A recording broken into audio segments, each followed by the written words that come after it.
everyone. So, I'm your product specialist natin sa Vivos. I'm Trixie Andrea Estrella Trogo. At ngayon, may papakilala lang ako sa pinaka-latest natin kay Vivo, which is our Vivo V50 Lite. Yan. Super ganda. At yung isa nating kulay, may fantasy purple. So, kung ano pa kagandahan kay V50 Lite? Unang-una, battery.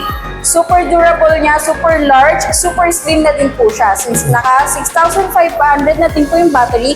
But at the same time, ang nipis pa rin ng kanyang super slim pa rin ang cellphone natin kahit malaki na yung battery natin.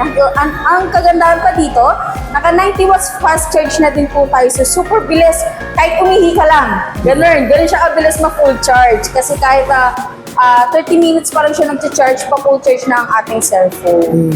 Kagandahan dito, naka 120Hz refresh rate, AMOLED screen display na din po siya, and IP65 water and dust resistance na po. So sa mga tubig, maulan, carry po ni V50 Lite. Yeah. So yun, it's available for? May tatlong variant po tayo. May 3099, 6099, and 19999. Ang pinagkaiba lang naman po nila ay halos mga internal storage po.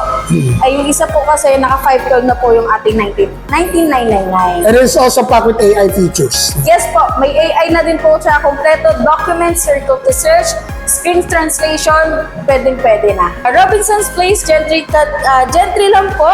Third floor lang po, Vivo Concept. Pwede po kayo pumunta dito para makita nyo mismo yung live unit ng V50 Lite. Okay. So, punta lang po. Makikita nyo lang din po ako dito at ako na mismo mag-a-assist sa inyo.